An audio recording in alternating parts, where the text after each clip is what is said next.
How are you? Yeah. Man, I'm good. I'm good. Very good. Wow. Doing great, actually. Yeah. Wow. See, I will give you this compliment. You are a you're coming very early, even before Yeah. me. Okay. It's something that I don't see a lot of Africans do. Okay. Yeah. And I tell you, Yeah. it's something that we need to imbibe as a culture. Mm. Okay. Uh, this thing about African time always coming late. Uh, See, people don't think that it matters, but it matters so much. It's a big difference. It's a, it creates a big difference between success and failure. Just coming early, coming on time. Yeah. So thank you for being here on time, even for being here even before me. Man, I really appreciate that. I have like four different principles in my life, and Yes. one of them is time. And I Good. always say that time is life. If you Yeah. waste time, Yeah. you waste your life. Exactly. And so I have this tendency that if the meeting is at 3 Mhm. o'clock, then I will come 10 minutes before. Very good. Uh, because I need to be prepared. I need for all those stuff prior to the meeting, and that is kind of culture that I'm trying to install to the people that I'm working with. Yeah. It's hard. And for me, I don't believe that this is an African time, but I believe it's just your Okay. personal time. Okay. You're Okay. late, that's you. But it just happened that we have a lot of Africans who are late. So Yeah. we say it's African time, but I'm trying to get that out of our mind Yeah. system by being like, okay, this is your own time because Yeah. I'm an African, but I keep time. Yes. My brother, you're an African, but you keep time. Yeah. I So do. I do. we'll get there one day. Yeah, yeah. See, what makes me sad is that Yeah. those ones of us who don't keep time, and Yeah. if you make a comment about them not keeping time, Yeah. they would look at you and talk to you as if you are from Mars. You know, as if what's new? I mean, and they tell you this is Africa. I'm African time, and just oh my god. Anyway, you know, Yeah, you know. that's true. So tell me, how Yeah. is Tanzania? Yeah, brother, Tanzania, it's good. Actually, it's raining right now. It's raining so Ooh, hard outside there. really? Yeah, it's beautiful. I just came from Zanzibar yesterday. Okay. Yeah, and if you heard anything about Zanzibar, man, it's a beautiful place, man. It's beautiful more Yeah, than how. I've heard, but Yeah, unfortunately, I haven't been in Tanzania, Zanzibar. I've yeah, only, in truth, yeah, uh, I've only gone to South Africa, yeah. Kenya in Okay. the past, and I hope in the next few years I Yeah, will be in so many countries in Africa because that's what I wanted to do yeah, 12 years ago. Okay, yeah, but yeah, something happened which didn't allow me to fulfill it. But now, yeah. with what I'm doing right now, I will now have the opportunity to Yes. travel through the continent. So, Mm. Mika, welcome Yes, sir. to Think Big for Africa podcast. So, Appreciate. Thank you so much. so, see, tell my audience who you are and what you do. All right. So, my full name is Mika Lucas Musa Chavala. Okay. And in Tanzania, Mika is my name, Lucas is my father's name, and Okay. Musa is my granddaddy's name, and Chavala is a Interesting. family name. Yeah. Interesting. So Right. I have my entire family generation in one That's name. good. It's a good name, yeah. Yeah, and I was born in Tanzania, 30 years ago. I can't believe I just turned 30 Yes, recently. yes. Yeah. By the way, happy birthday again. Appreciate it, sir. I appreciate it. Thank you so much. Thank you so Yeah. much. Yeah. So yeah, I turned 30 years ago.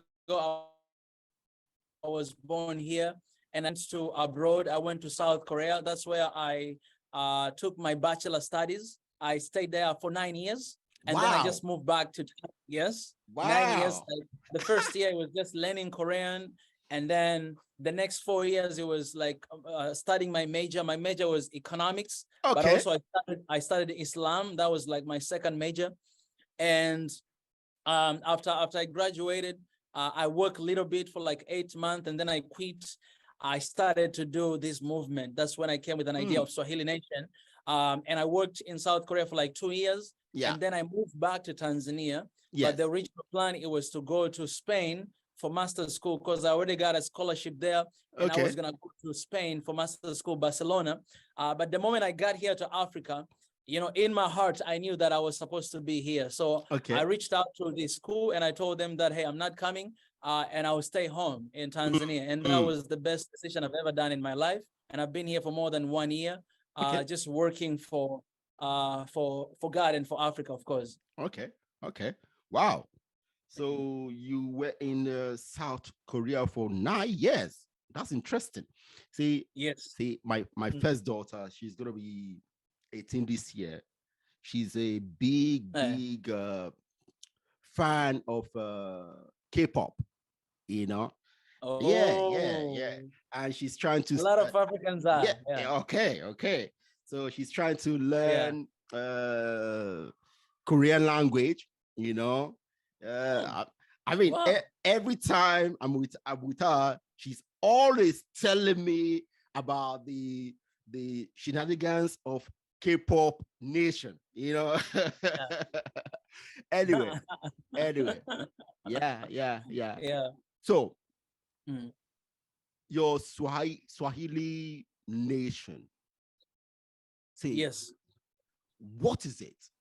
Okay, I really Yeah. want to learn what it is, and see Swahili Yes. nation and your One Africa project. Yes. Okay, I want you Exactly. to tell me more about it. Appreciate. So Swahili Nation, the idea of Swahili Nation came like like 10 years ago, Yeah. actually. But then I named it Swahili Nation just 3 years ago. That's when Okay. I started publicly. But past in the years, like for the past years, I was just doing it, but it was not online. I was doing the moment I moved to Korea, I was doing that every day, because the idea it was to actually have, one Africa. Yeah. Because Swahili Nation, Swahili, it comes from the word Kiswahili. Kiswahili is the Swahili language that is being used mostly in the eastern part of Yeah. Africa. Mm-hmm. And specifically here in Tanzania, our forefather, Julius Kambarage Nyerere, the founder of Tanzania, he actually used Kiswahili to unite more than 121 different tribes in Tanzania. Mm. Because in Tanzania, we have 121 different tribes. That means 121 different languages. Languages. Yes. Yes. Yes. So he came up with that an idea to unite all these 121 tribes, that he saw that, in the future we might have a lot of tribalism issues. Yeah. So he had to enforce to people that everybody must learn Swahili, and this will be our national language. Okay. And it's true, until right now, all Tanzanians, all 121 tribes, we are united with this one language that called Kiswahili. And not only here, if you go to Kenya, some part of Uganda, Rwanda, Burundi, Congo, Zambia, Malawi, right now, even in South Africa, they are studying and learning Swahili. So Okay. the idea came from that I call it Swahili Nation. Literally, the meaning of Swahili Nation, it means one nation. And that's Okay. why it's Okay. and that's why it's Swahili Nation, One Africa project, because Swahili Nation, basically, it means one Africa. Like Yeah. the vision of Swahili Nation is to have one Africa in our generation. All right. Yeah. And I had to put that there because I believe that in order for us to have, that one Africa that we need, then we need to embrace our identities. We need to embrace our languages. All right. We need to embrace who we really are. Those things that were colonizers wanted to take away from us, right? Or give it away. For example, one of the things that Nyerere did is he said that nobody is going to learn English, but all of you guys, you have to understand Swahili. So if you count Tanzania right now, majority of people, they speak Swahili, but they don't really speak English, not everybody, right? And that helped us to bring us together, because I can go any part of Tanzania today and people, they're not going to ask me, what tribe are you from, but they'll just, as long as I speak Swahili, yeah, I'll be part of them. I'll be one of them. Yeah. So that's basically is the whole idea of Swahili Nation and One Africa. Wow. Wow. See, this is it. I've heard about people who talk about One Africa. Yes. I do too. Okay. But my talking about One Africa is a little bit different from many. Okay. Because see, you just said Swahili had 117 121 121 tribes, languages and tribes. Okay. Yeah. I'm from Nigeria. We have, I think I mistakenly said 3:30 one of my podcasts, but I just verified from a book called A Fatherless People from Daily Ogun about the history of Nigeria. Yeah. We have 371 tribes in Nigeria. Okay. Wow. So we have over 300 languages. Okay.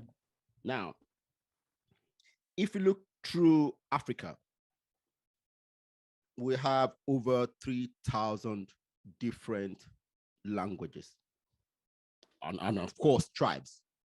See, Africa is the most diverse continent in the world. Okay. Africa is the most diverse continent in terms of languages, in terms of tribes, even the basic.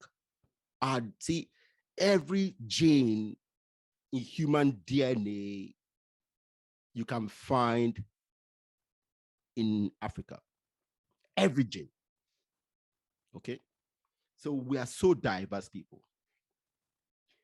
And if we want to unite, we need to see our diversity, acknowledge it.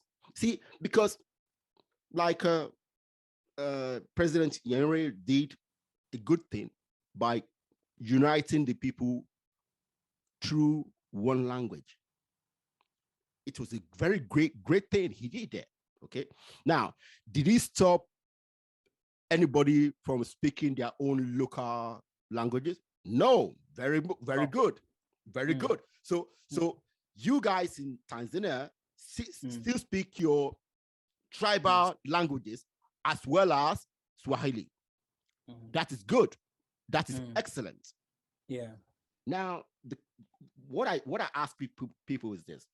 See, many young Africans, I ask them, do you understand what being a very diverse continent brings?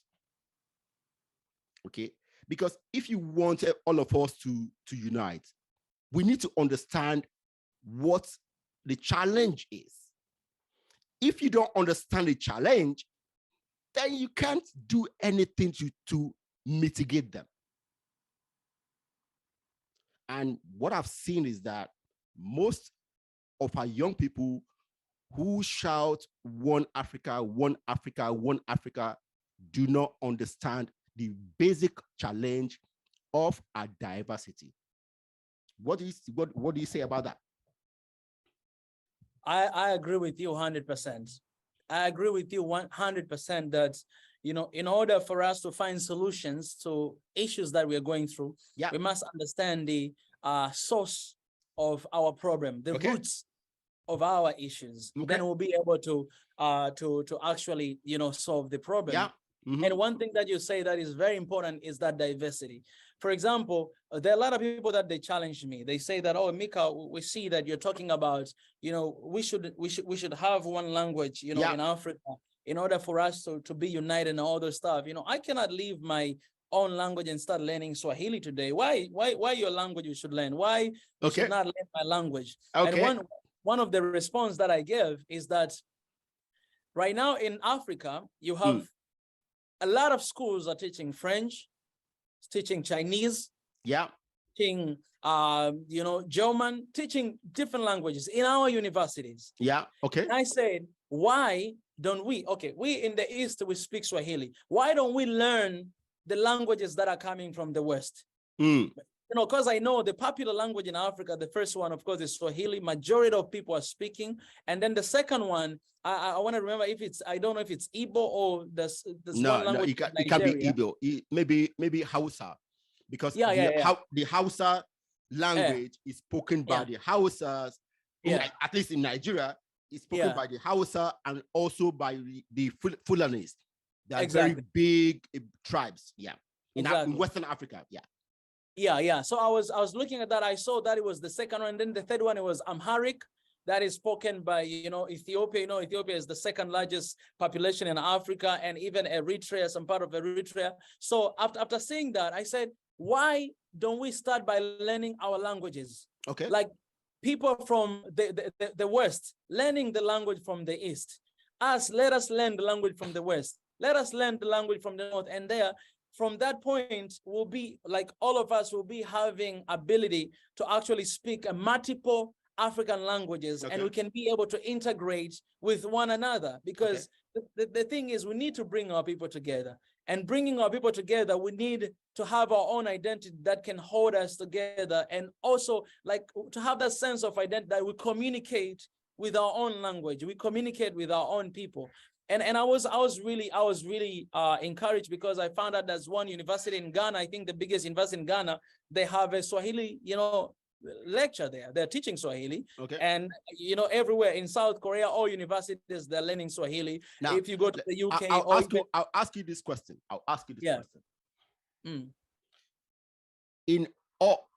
What is the goal of language? Communication is the main thing, right? Absolutely. Good. Now, in our era, if we want to communicate, it's not only speech, it's also in writing. Okay. Now, let me ask you, can you write and read in Swahili? Yes. Very good. Very good. So when we talk about us learning and speaking multiple languages, I speak Igbo, okay? I speak Yoruba, and I speak English. Yeah.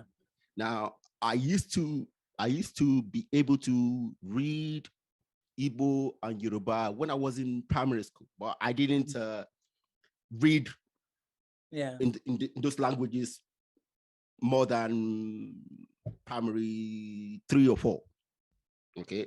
Because the books I was reading were not written in those languages, okay? Now, in this era, we need to learn science. That's the most important thing we need to learn, actually. Okay, in terms of schooling, okay, we need more people to get into science. Okay, now are the books we need to read in science written in any African language? I guess in the North, where they speak predominantly Arabic. Okay. Those books are written in Arabic.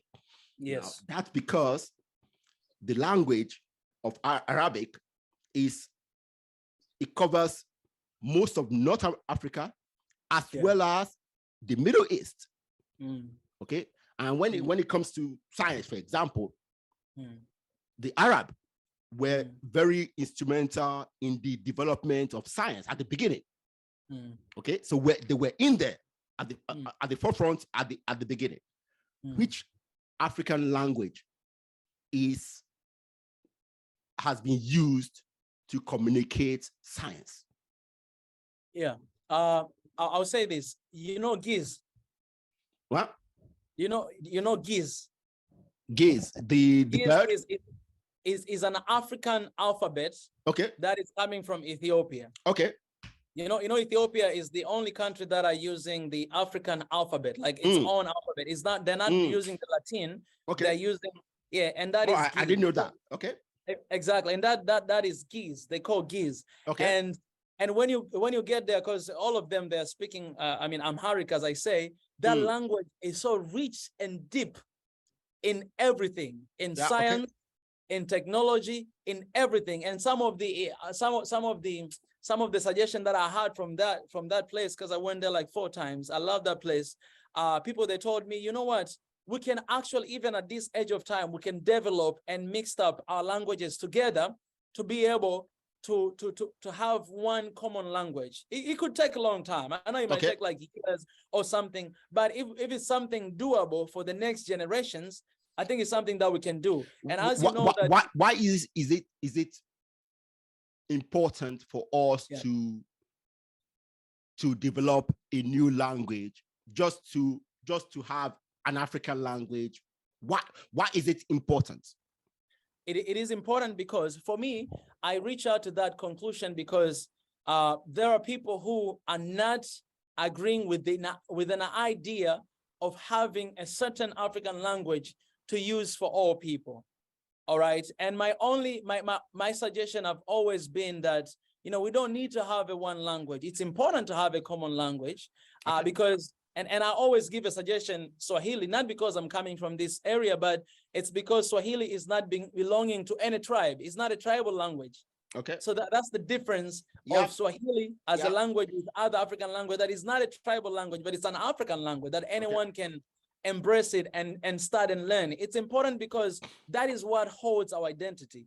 At the beginning, when colonizers came, when you say that holds our identity, okay? Yes. Now that goes back to the diversity I said before. Now the people of North Africa, West Africa, South Africa will say no, it doesn't hold their own identity. You see, that's the key. See, Swahili might hold the identity of Eastern Africans, but not any other region. Yes. Okay. See, this is why I say we really need to understand what challenge. Yeah. See, when you say this, people in West Africa will say no. Yeah. They'll say, why must I learn Swahili? Yeah. I don't know anything about that. It doesn't concern me anyway. So why should I learn it? And that's why I say this. Say that we don't need to have a single common language because Africa is a very diversity. Yes, very. Country. And the same thing I'll ask this, that then why should you learn English? Because you're still learning English in school, and it's not even your language, right? It's not even an African language, but there's an importance for us to learn African languages, because whether we agree or not, but our identity as an African. When you say sorry, I'm cutting you short. Okay, but I haven't finished that point. That's very important. Finish. Yeah, sorry. That all of us, first of all, Africa as an African, we are in a single identity, and that is Africans. That's the first thing that we have as an African. We are in that one bag of Africans. And then when you enter inside Africa, you find all these different diversities of languages, of countries, of all these stuff, things that were actually later on introduced by somebody else. But we have all these small identities all over the place. So if we have to go back to our identity as Africans, we need to start be the believers of African identities, African languages, African norms and traditions. I can learn for example, the language from the West. I can learn tradition of the West. I can travel there, to understand, to do something. The same thing it could be for people from the West to go to the East, because eventually, at the end of the day, I will say this again. I never knew Ethiopia before because I've never been there, and I was not even interested. But after going there for so many times, I realized that we have so many things in common with my country, and I I had no even idea before. But after going there to learn, to study, meet with the friends, I realized that, oh man, I mean, we are more similar than I thought. You know, some of us might be light skinned, some of them we might be dark skinned, but man, we are actually one people. Okay. That's what I thought. I mean, that's what I'm thinking right now, because I found out even my brother's wife, she's actually originally from Ethiopia. And she was here like for years and nobody knew that, you know. So you can go anywhere like in the continent and you'll find that. You'll find some people roots from here and there. For example, if you go to Zanzibar, Zanzibar is the place where slave trade began. That was like the main point, that people were taken, going to the Arabic countries and everywhere. There were a huge market in East Africa of slave trade in Zanzibar. But at that time, a lot of people that they were brought there, some of them they ran away. Some of them they came to the mainland. And when they came to the mainland, they married and they had their kids, but they were not originally from here. So today, when you come to Tanzania, you'll find people from the southern part of Africa, western side of Africa. You find people from the Horn of Africa that still is eastern side of Africa. All of them are here, and we call them Tanzania, and we are all Tanzanians. Okay, we are all that's great. Yes. That's great. Now, you say we need to learn African languages. Yes. Many of us learned our own African language from birth. Okay. I learned Igbo from birth. I learned Yoruba when I was 5. Okay. Many of us. Now, your generation, many of you, well, in Nigeria, those of us that live in the cities, okay, particularly in Lagos, there is sizable population of people 30 and below, even 40 and below, who can speak any Nigerian language. Okay. Now they speak a dialect of English, a pidgin English. Okay. Now, but then, in fact, you can say the dialect of pidgin English is actually Nigerian English. Okay. Now, when you talk about African culture, in truth, there's nothing about African culture. We have cultures of certain groups of people. That's the truth. I know about Igbo. In fact, when it comes to Igbo culture, I will break it down that I know Enuani culture. That's one small section where I come from, because the culture of other Igbo speaking people are very different. Okay. Now, the most unified culture in Africa, again, might go to the Arab countries, North Africa, because they are the most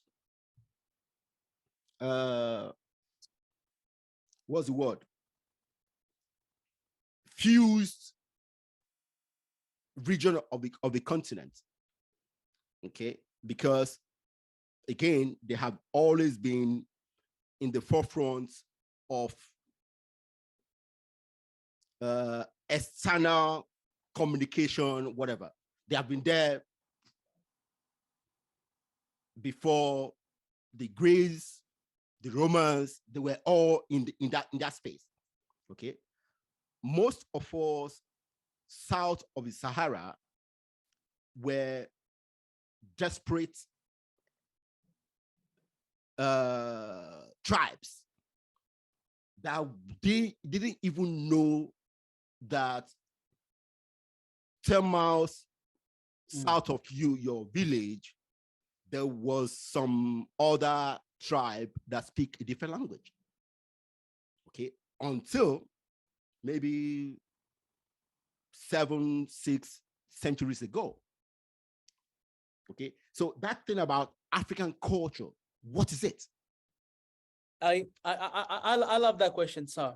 What I can say is this: even these tribes, we have to understand that these tribes and divisions that are in the sub-Saharan. I mean, I don't like using that word.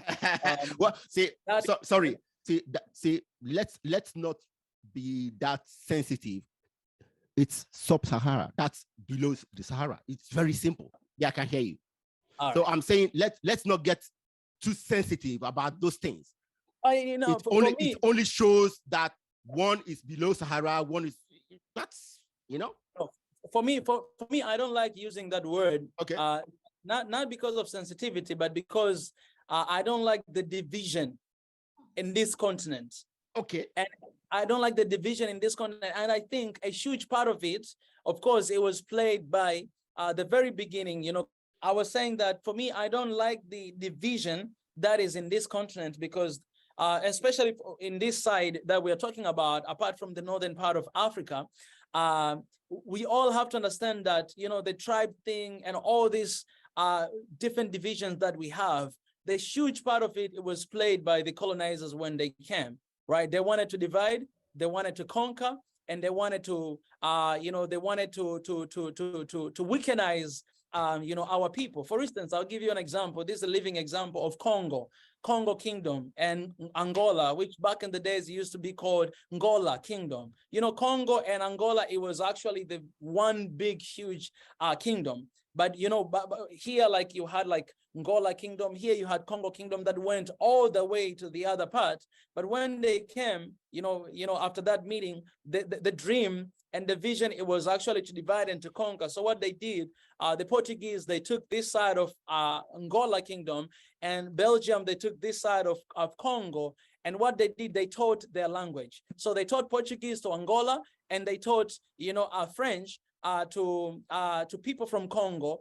And when you go, but until today, if you go to the borders between Angola and Congo, people are speaking the same language because they were one people. And if you go to Congo today, when you look to the map, you'll find out there's a part of Angola is inside Congo. Like there's literally like a part of Angola inside Congo today, and people are still speaking the same language. But right now, in order for these people to be separated, to be two different groups, to be people who actually they lost their own identity by learning different languages, by dividing. So, and that's what happened. And that's the struggle that until today, Africa, we're still struggling because of something that it was introduced long time ago for us to be divided. Today in Africa, when you come even here in Tanzania, if you speak English, people, they look at you with different eyes. Like they look at you like you're some sort of a special kid. And it creates a barriers between people who do not speak the language and people who are speaking the language. Okay. But the thing that we are trying to tell our people is that, hey, this is not our language. Our language is Swahili. As long as you speak Swahili, first of all, you should be proud of that language because it's your language. Yeah. It doesn't mean that you shouldn't learn English. We shouldn't start different languages. Yes, we should do that. But for a long time, we put it as a priority to learn their languages and leave our languages aside, leave our own things aside. And talking about African culture, my brother, African culture is there. For me, I can say that like, I can witness that with my own eyes because, again, I'll mention this Ethiopia. If you've never been to Ethiopia, please go and visit that country because that is the only country that was never colonized in Africa. And when you go there, you can actually see the pure African culture that is not integrated with any other culture. Most of our countries, our culture have been westernized in so many ways, because of the colonization and everything. But if you go there, you realize that, oh my goodness, we actually have our own character as Africans. Oh, Christianity, you have people who are saying that Christianity was brought by colonizers. But when you go to Ethiopia, you realize that even before Christianity came, there was already Christianity there in Ethiopia, that it was here, Africa, like originally right here. So we can, when you go to that sense, you can even debate about that. And when you go to northern part of Africa, the way you mentioned that they're united, the main reason why this part of Africa seems to be united, for me, the way I see, it's because of religion. Religion, usually, unite people, especially if you have the common religion. But if you go to this part and then you find Christianity, you'll see the division there between these two different religions. And this is the big issue a problem that we have in Africa. And that's one of the things that we are trying as well to talk about it, and also to kind of like, to break that barrier that, we shouldn't, this is our diversity. This is something we should be celebrating instead of letting it divide us and killing one another or hating on one another because of what we believe on and what we stand for. So that's, for me personally, that's what I can say. But I witness and I see and I experience every single day that the culture is there. But the reason is we are, and this is the big problem, my brother, that most of us, we like, if you give me here today, like Igbo, and then you give me maybe something from Nigeria, and then something from the US or UK. I might go to something from UK or US because I believe it's high quality. I believe this is the fashion, this is it, and then I abandon my own African heritage that is there, that is actually much pure, much good. And when it comes to food, organic food and all this stuff, it's right there.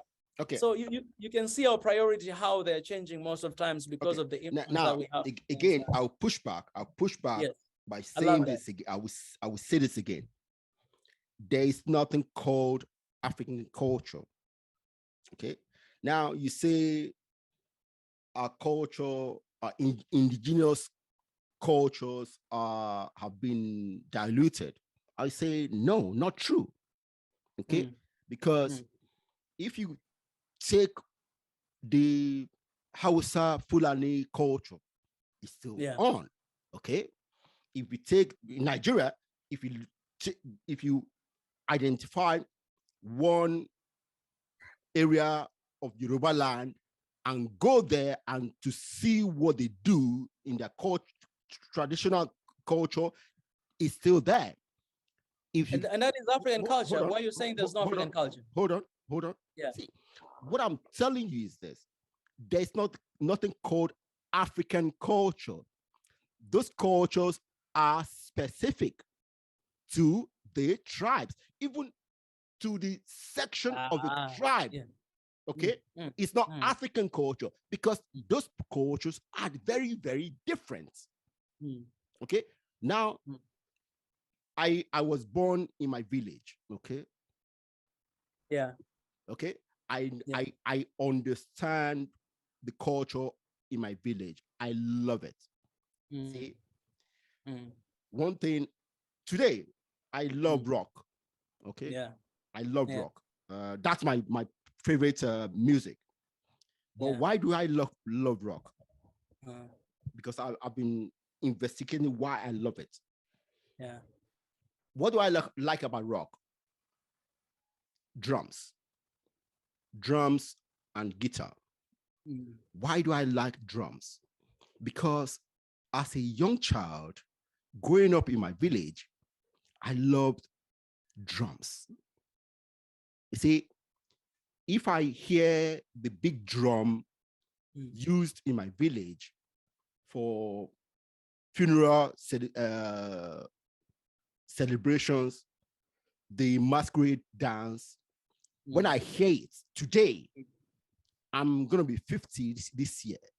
When I hear the beats of the drum, I have goosebumps all over my body. Wow. Yeah. I love it. It's like, oh my God. Okay, man. You can say I'm westernized. Okay, but I'm no. No. So let's be real. I'm westernized. Okay, but I'm also into the culture of my village. Now, my daughters have never been in my village. Okay, but I tell them everything about my childhood in my village in Lagos, in Ilaro, where I live in Ogun State. And luckily, my village has a website, okay, where we have, where we have all the That's not a village anymore. Oh, it's a village. See, my village is called Idumuja Uboku, okay, and we call it. You need to send me the website. Okay, I will do that. See, we see, it's a village, okay. yeah, it's big. Now, a lot of us are outside the village, in the cities, across the world. But yes, it's a village, but we love it. See, so what I'm saying to you is this. Yeah. When it comes to culture, there is no one culture called African culture. Yeah. And in truth, if you look at all over Africa, where the indigenous cultures are still existing, and I think is most areas of Africa. Okay. Yeah. The cultures are still mostly undiluted. But there's no one culture that you can say is African culture. So what I'm saying is that we need to embrace this notion that, hey, we are diverse. We need to learn about each other, but but we are different people, culturally, language-wise. So we need to acknowledge this, embrace it, to enable us to Mika, he's a Swahili from Tanzania, I'm Igbo from Nigeria, but hey, we can do things together. Okay, see, if you check it out, those of us that do not embrace our diversity are the ones who are less willing to work together with each other. Okay, those of us that don't embrace the differences between us are the ones not willing to work together. So, see, I know you have a goal in what you're doing. That's why I'm interested to talk to you about all this. Exactly. Okay, because if you check it out, those people who are not willing to look at the differences between us are not willing to work together. Indeed. You know, if I can respond to that, that's why one of the very important things that we believe, we say that diversity is one of the strong pillars of unity. Okay. That the same thing, diversity, you might use it to divide people. Okay. And to bring chaos, like the way that it's happening right now in so many areas of Africa. And the same diversity you could use to unite people as well. Good. And that's the thing that you are saying. Yes. Because it's very important to acknowledge that. Yes. Yeah, that I might come to Nigeria today and get a culture shock. I'm African, you're an African. Exactly. So we have this expectation that we're African, then everything should be like the exactly same. Yeah. But we come from different families, we come from different tribes, we come from different regions and different culture as well, as you say. And I'll define why I'm saying African culture so that I may, because the way that you push that back, I've never got that before. But when you explain right now, I understood it. Like when you say that there's no such a thing as African culture, it's like, what do you mean? What do you say? But I understood it. Okay, and I'll say this. For me, when I say African culture, what I mean is this. So if you come today to Tanzania, you will see like all the tribes, 100 tribes, they all love dance because part of their culture. The same every single country. The dancing culture is there. You understand? Like, okay, eating culture as the same family, like sitting together and eating together as a family is something that I found all corners of Africa. Okay. So we have this commonality, like we have things that we share together as Africans. Like you go to anywhere in Africa, you see that, oh, these are things that we actually share. I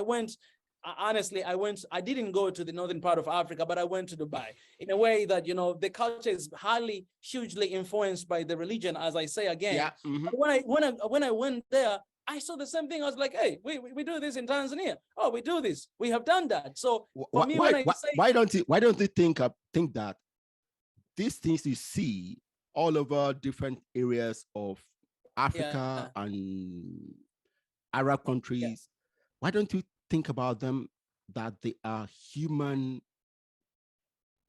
culture? because it is human. See? Yeah.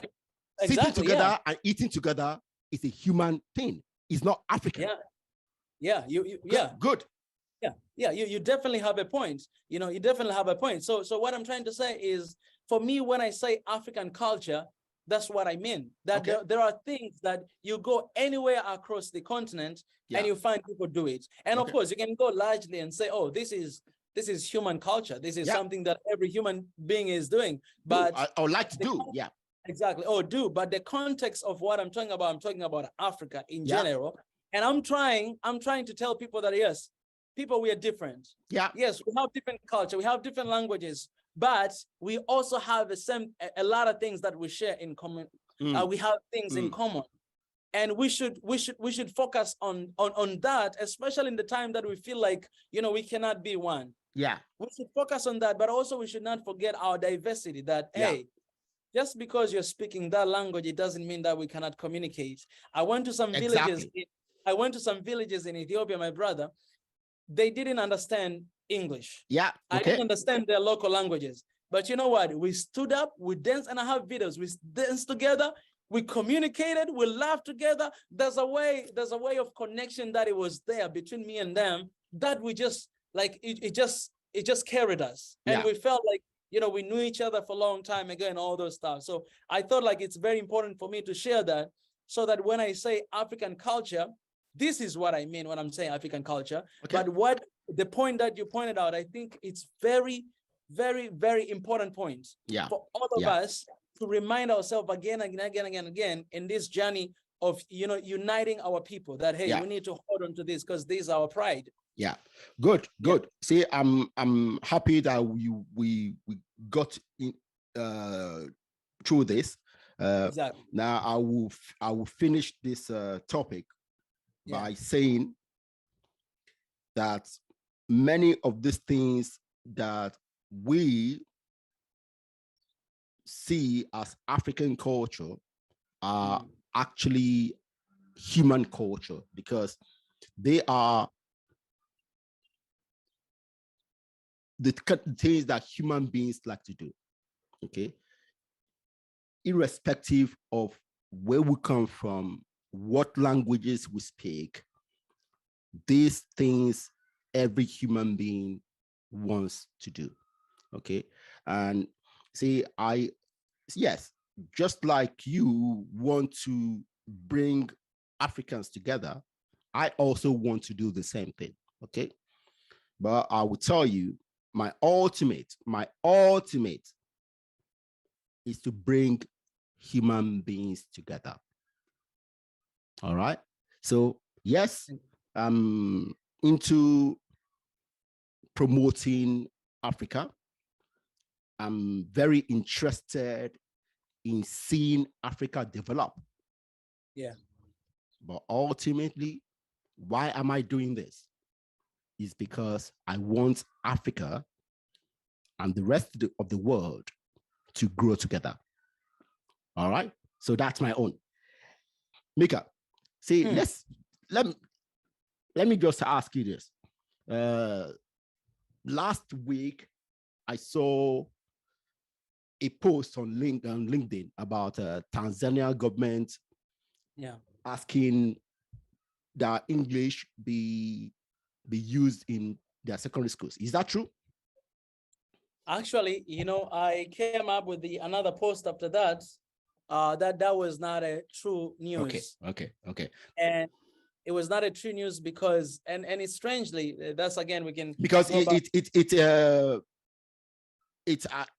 it's like it's putting aside the Swahili language, whatever. Okay. Yeah. So it seems like it was just an agenda of DW because it's German media. But that news, it was not true, because in Tanzania for a long time, Swahili has been used in elementary school. All the way to and when you come to secondary school, Swahili has been learned as a subject, Okay. but everything has been taught by English. Okay. Right. So when you look at that news, it says what has been happening for a long time already. Yeah. Like, Yeah. yeah, there's All right. nothing like that happened. Yeah. Okay. So you just one more fake news. Yeah. Okay. Mm. Yes. This is I hear a lot of young Africans, okay, talking about Africa being perpetually taken advantage of, okay, as it's as if we are the victims of the world. Yeah. Okay. And from our discussion till now, you understand that I think differently about that. Okay. Yeah. I don't think we are victims of the world. Mm-hmm. I love history. I love history. My father studied history, and he used to teach history in secondary school. Okay. Yeah. I don't think we are victims of the world, because if you look into history, everything that has happened to us in the last 300-400 years has happened to other people, other areas of the globe at one time of the other. Okay, so maybe are only just happening now, but I don't think we're targeted to be victimized.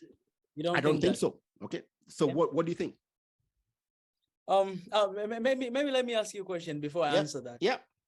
So you say, like, you think everything that has been happening in Africa, it happened in other part of the world. Yeah.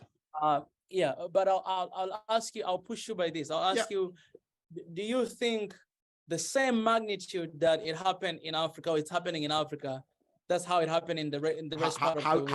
How do you measure that magnitude?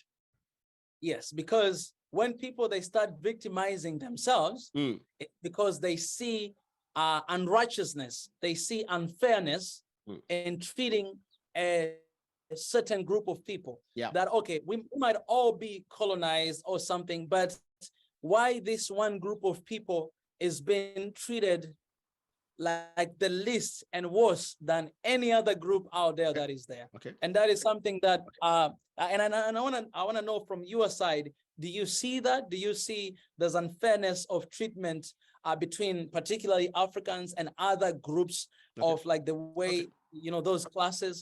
Do you see that? And even in the history, do you see that? Now, yeah. First, I will address the word unfairness. Okay. Yes. Unfortunately,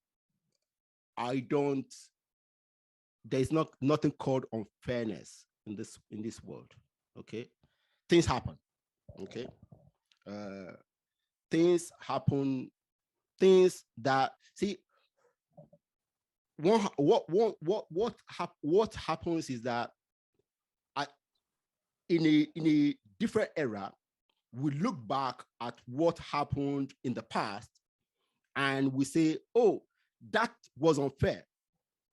But the question is this: when you look at those things that happened with the knowledge at the time, okay, with what was accepted at that time, was that unfair? No. It was what we were. See, human beings has been human civilization, human culture, human society has been on an evolutionary journey. Okay. We have been evolving as a culture, as a group of people. Okay. And the things we see today that was unfair 100 years ago, 200 years ago, at that time, they were not. Okay.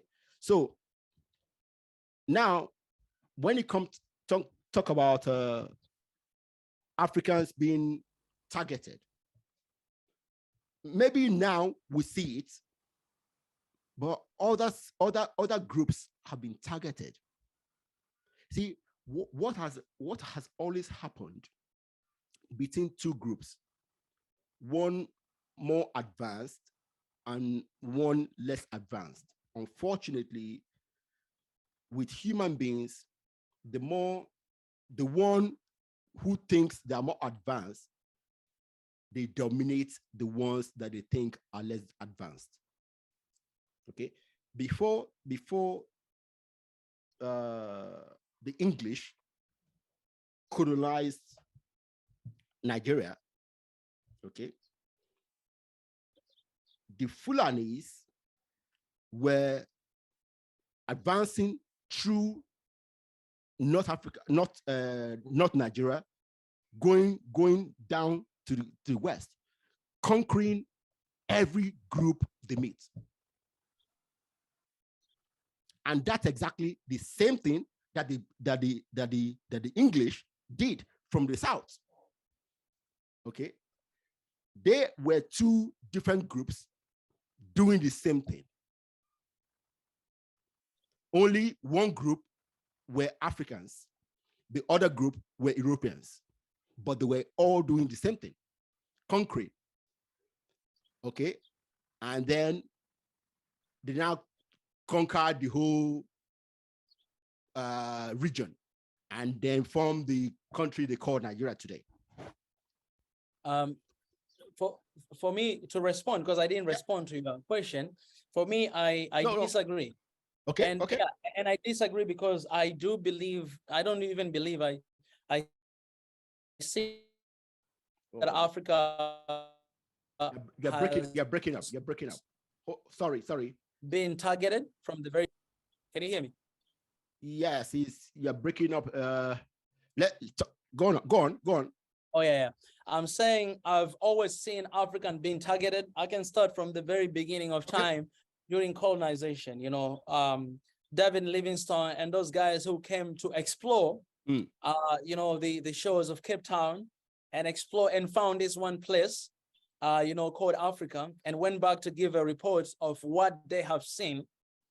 And then next, later on, you see this meeting that they had in Berlin conference to talk about how are they going to take this land? How are they going to occupy this land? Yes. Because they found this one very rich land, having so many people that they've never seen them before, dark skin color people. And they saw these people, they don't really know even what they have. Some of them, they were playing with gold, with diamond. They didn't know that it was diamond. They thought it was just stones. And after seeing that, then the plan, it was to come to occupy this land, to colonize this land, to take advantage of this place that these people, they don't even really know what they have. And in another side of the coin, they knew as well, because Africa was civilized long time ago. You can talk about Egypt. You can talk about so many kingdoms in Africa. You can talk about Ethiopia. You can talk about Mali kingdom. You can talk about all these different kingdoms that they were already civilized in a very beautiful way. But you have these people who, once they found the color black, they believe that it's below them. And that's why these people, I think we all know, and we all understand the meaning of slave. Slave is someone that you don't think that you are the same. It's someone that you think is below you. There's old pictures of our kids being in a cage, like they were holding up in the cage like dogs or like kids, and being fed the leftover of food because they are sons and daughters of slaves. And today, if you go to the United States, you'll see that country has been built by our ancestors because of what the blood, sweat, and tears and what they've done. So in that case, and that happened long time ago during colonization, and it's still happening even today. Just recently, the incident that happened, that us as an organization, we had to write a letter to the president of France to demand justice to our two brothers and sisters from Burkina Faso that were killed when they were demonstrating, stopping the French troops to enter the country. because they simply wanted to see what is inside the vehicles. They believe that these guys are transporting a weapon and giving to rebels group to fight against us. So they stop them. They say, hey, we want to see what do you have in your cars. And what happened is these guys, they were killed. Like a lot of people, they were injured, but 2 young people were killed because of bombs and because of all this stuff. And this, it's the country, it's their own country. They have a right to stand for it, you know, but they cannot do anything because there's someone else standing. And that's what we see in Mali, like Mali rejecting them, that you guys, you have to get out of here because you've been here for a long time. Until today, still France is taking colonial taxi from so many countries in Africa until today. So in this case, and so many different evidence, I can go to Niger, that like 40% of electricity in French today is coming from Niger uranium. And when you go to Niger, more than 83% of people, they don't have electricity. So literally, Africa is sustaining the world with the resources and everything that they do have. People, they know that it's unrighteous. And you know that a lot of these things are happening because of corruption of our leaders and people that are there in charge. But also on another side, these are things are happening because of the trap that we are in already. There's a debt trap, but also there's a lack of because of our division in Africa. We cannot stand as one people to decide to demand something by ourselves.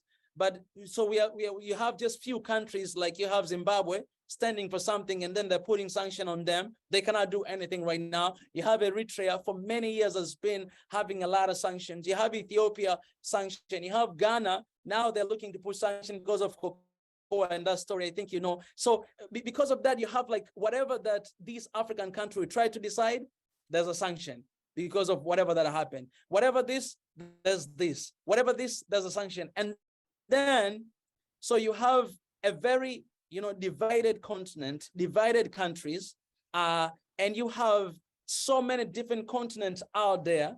You have like Europe, you have America, you have, you know, you have everywhere. You have Australia, you have, and different countries that all of them, they're looking towards this one region that it's for me, basically, just to summarize, I'll say this.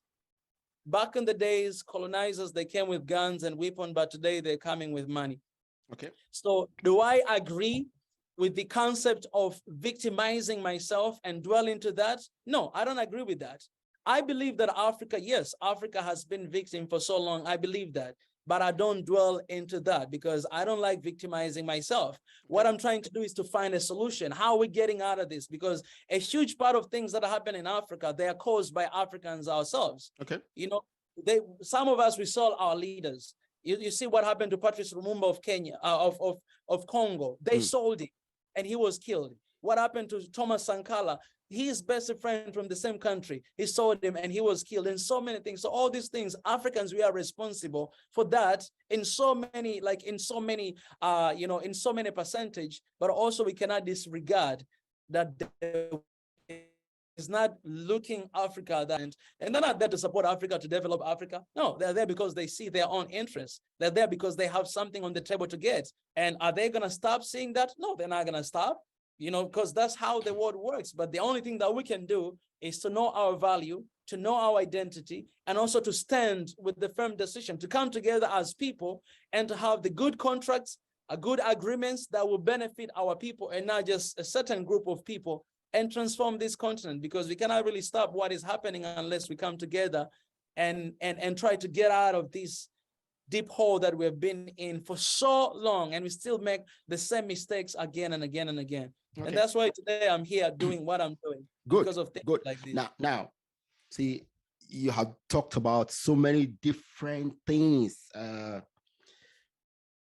All this are important for us to get our hands on, to understand all these things. Okay, but yes, let me just pick a few things. Yes, you said something that I totally agree. Most of the things we are complaining about right now are done by fellow Africans. Okay. Now, do I believe that there is no external influence? No. That's not what I'm saying. Okay. But like what I said is that Africa is not targeted in terms of the things that the external forces are doing to and in Africa are not unique. Okay. The same things were done to other regions. Okay. Colonization didn't start in Africa. Colonization has always been done. See, if you read the Bible, for example, what was the Romans doing in Jesus' region? Colonizing. Okay, yeah, the Romans colonized Judea. Romans colonized England for over 400 years.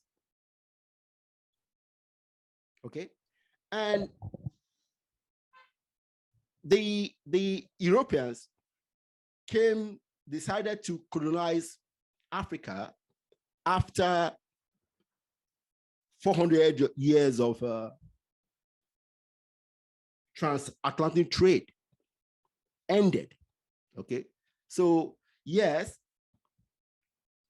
when you say that, oh, they saw us as inferior. Now the thinking that we're inferior only started in the 19th century.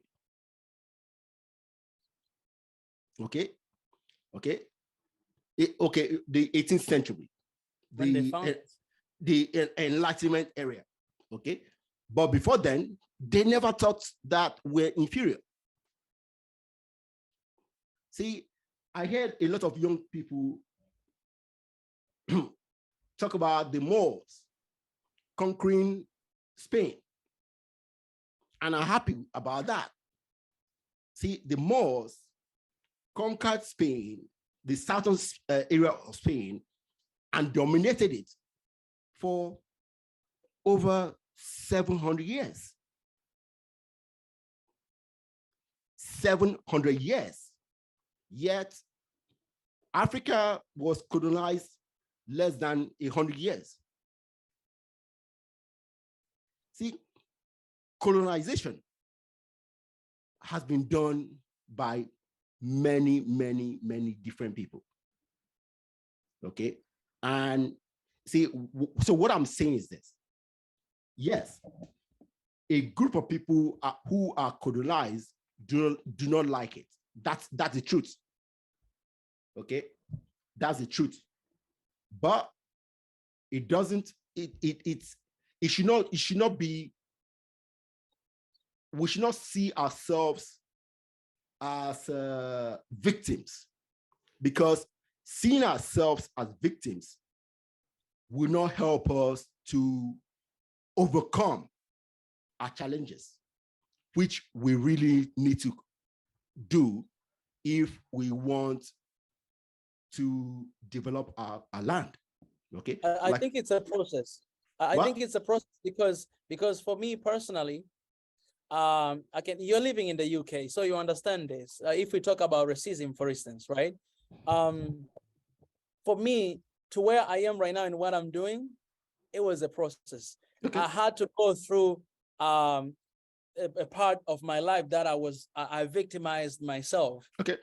I don't even say, let me even not use that word. Let me say the reality of what has happened. Like if someone is, treating you like worse than an animal, because, they treat animal better than you as a black, right?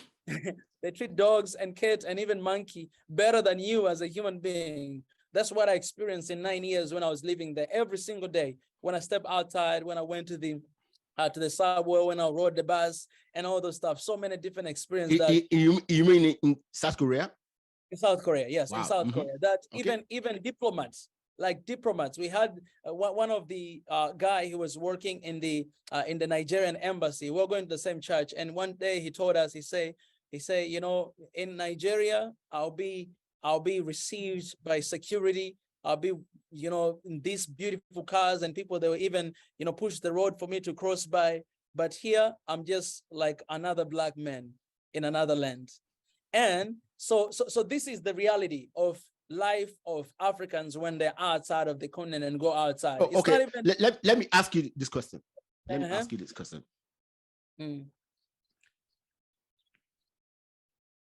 Are there, the way we treat our people from different tribes, okay? Yeah.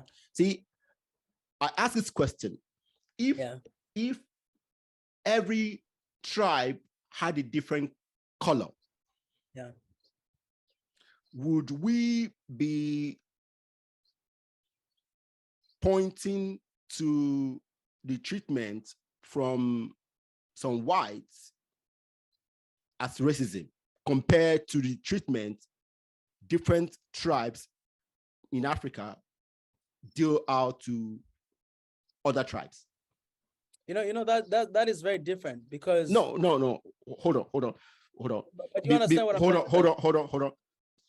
Hold on.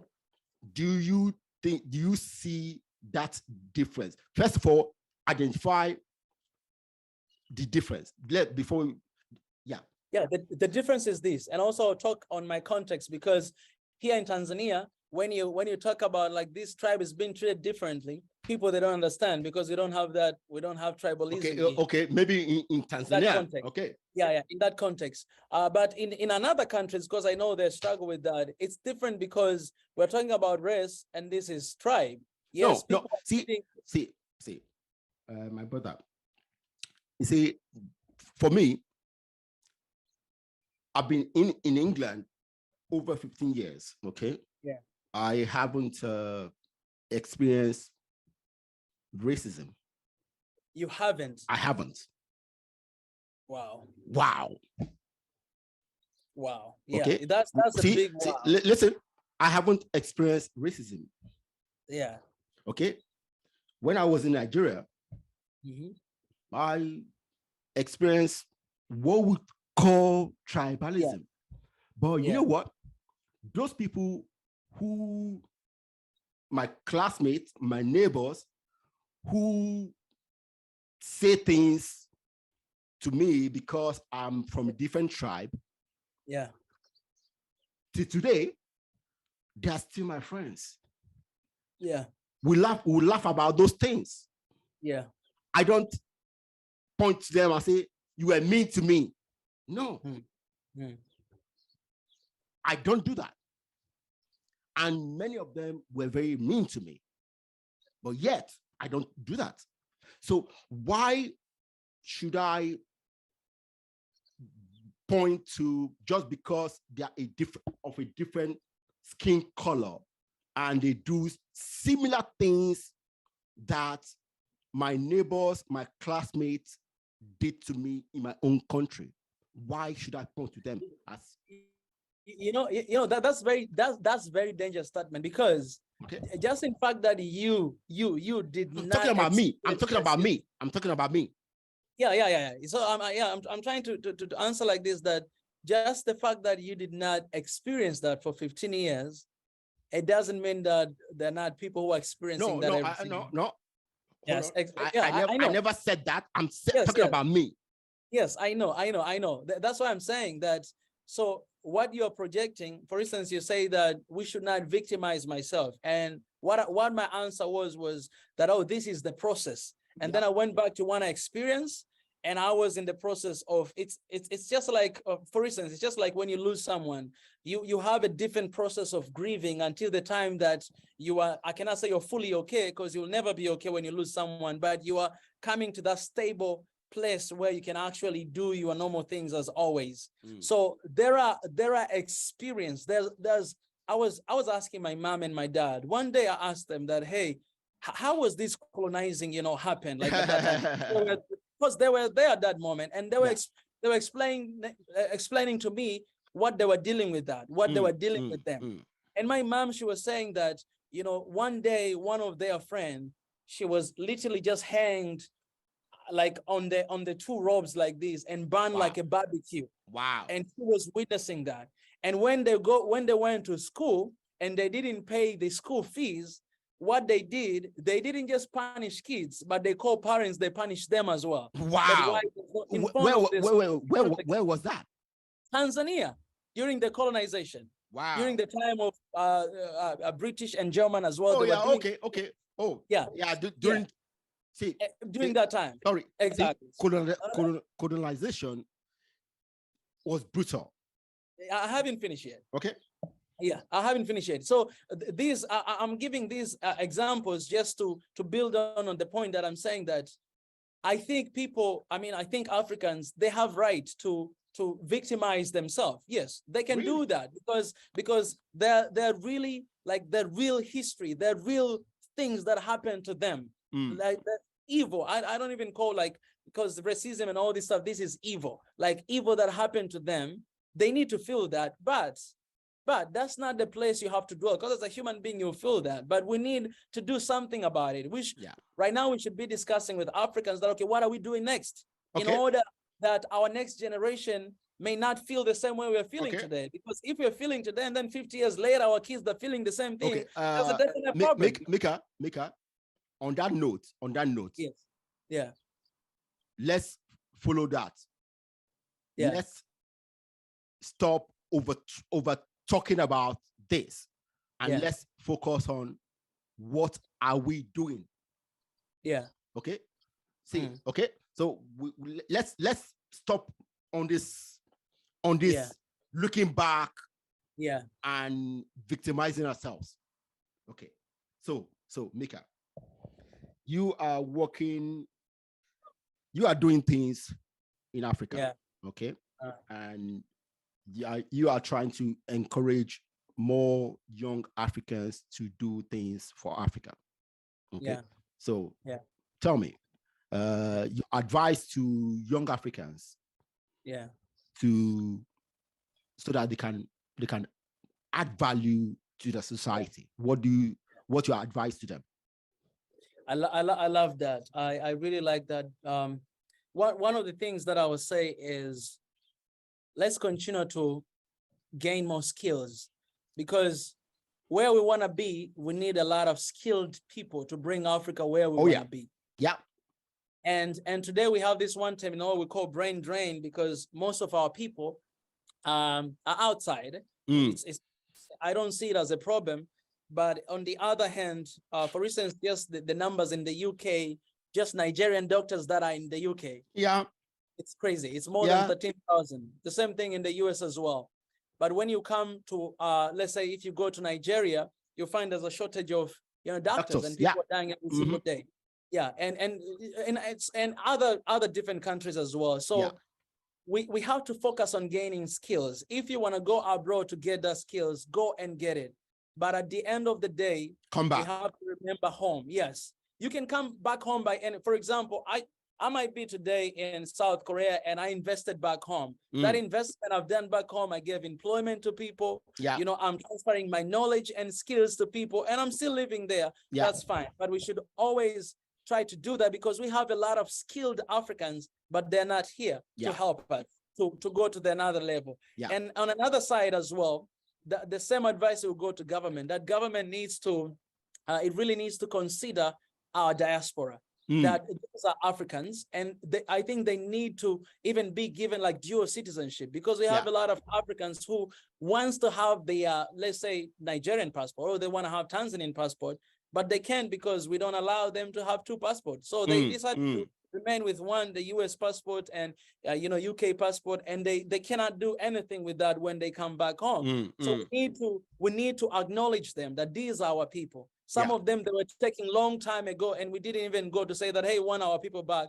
We didn't do that. So we need to go and to give them a space that they'll feel welcomed. Whenever they come to the continent. They're not gonna feel like, oh, I'm foreign in my own country. No, they'll be welcomed and feel like I'm home. And I want to do something for my people. And for that, I really want to applaud a lot of, I've seen a lot of Nigerians, a lot of Ghanaians doing a massive things in their countries, man. Yeah. You guys are really a huge example to the rest of Africans, what it means to, just go outside and really do something in the continent. Because you will see, like, even the budget that comes from the diaspora, it's huge amount of money that is coming from there. And that is because of the beautiful work that you guys are doing. So for young people, get skills.